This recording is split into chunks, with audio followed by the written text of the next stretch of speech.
अस्सलाम वालेकुम dear students, कैसे हैं आप सब। होप्स आप सब लोग ठीक ठाक होंगे और खैर ऑफिस से होंगे। आप लोग देख रहे हैं स्टडी टाइम यूट्यूब चैनल। अल्लाह पाक आप सबको कामयाब करें। आज की इस वीडियो में मैं आप लोगों के साथ शेयर करने वाली हूँ स्पेशल एग्ज़ाम्स की सेकेंड ईयर की डेट शीट। तो आप लोग देख सकते हैं 22 फैसलाबाद की वेबसाइट पे भी जाके मैं आप लोगों के साथ फैसलाबाद बोर्ड की जो डेट शीट है आप लोगों के स्पेशल एग्ज़ाम्स की वो शेयर कर रही हूँ। तो 22 फैसलाबाद की जो ऑफिशियल वेबसाइट है उस पर भी नोटिफिकेशन आ गया है, वहाँ से भी जाके आप लोग डेट शीट डाउनलोड कर सकते हैं। पहला पेपर जो है आप लोगों का वो है 29 नवंबर बायोलॉजी और मैथमेटिक्स का। उसके बाद जो सेकंड पेपर है आप लोगों का वो है 2 दिसंबर केमिस्ट्री। और उसके बाद जो लास्ट पेपर है आप लोगों का वो है 6 दिसंबर फिज़िक्स।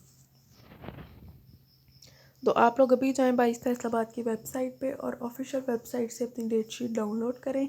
इंशाल्लाह जो रोल नंबर स्लिप है वो भी आप लोगों की 1-2 दिन तक अपलोड हो जाएगी वहाँ पे।